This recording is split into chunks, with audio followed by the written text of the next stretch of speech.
Toi, petit aventurier fan de football. Cette semaine, il est question de moments qui ont vu le football changer, de philosophie ou encore de style. Retour aux origines de ces termes footballistiques. Voici ma sélection. Le catenaccio, chiant, mais efficace. Un peu comme la règle de 3 expliquée par Bertrand Renard. 3 x 3, 9. Voilà. Au début des années 60, c'est Hurra Football qui domine l'Europe, d'un côté par le Real Madrid de Puskás, Di Stefano et Luis del Sol, et de l'autre par le Benfica d'Eusebio. Ça claque des buts à l'appel, pour preuve, la moyenne de buts par match à la fin des années 50, début 60, est le quasiment 4.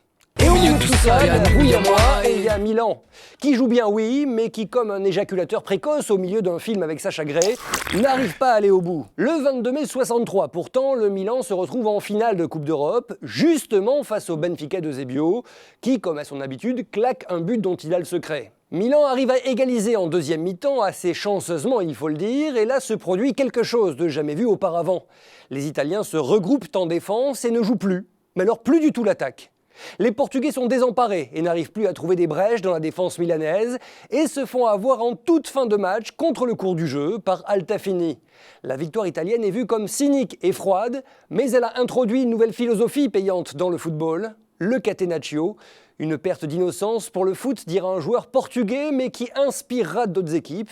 Pour preuve, en 1966, il n'y avait plus que 2,6 buts par match en moyenne, qui étaient marqués en Coupe d'Europe.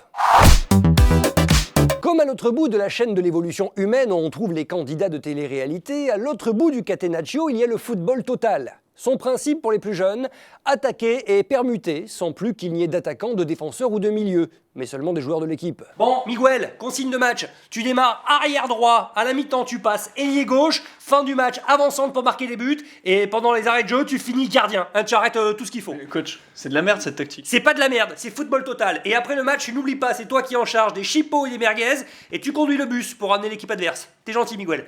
Aujourd'hui, ça nous paraît normal, mais au début des années 70, ça l'était moins. Derrière ce principe, le coach hollandais Rinus Michels pour la théorie et le génie de Johan Cruyff pour la mise en application sur le terrain. Selon ses dires, Michels se serait inspiré du style de jeu de Jack Reynolds, entraîneur anglais de l'Ajax dans la première moitié du XXe siècle, pour en faire quelque chose de total donc, où on joue avec les limites du sport. Alors le carré de l'hypoténuse est égal à la somme des carrés des côtés opposés. Est-ce que vous avez compris?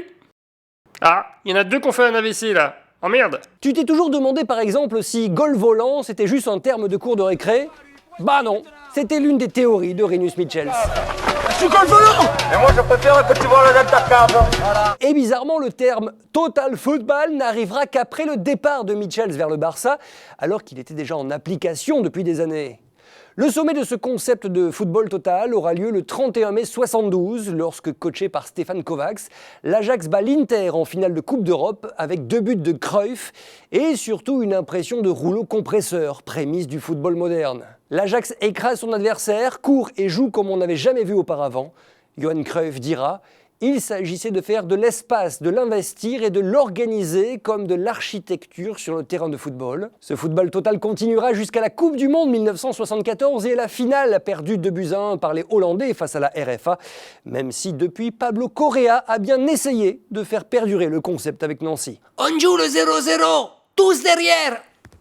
Cœur Pablo Correa. À la semaine prochaine pour un nouveau numéro du professeur Martinez. Et la semaine prochaine, ce sera une spéciale regard vide avec 2 invités, Stéphane Ruffier et Geoffrey Jourdain. Abonne-toi, I know you want to be with you.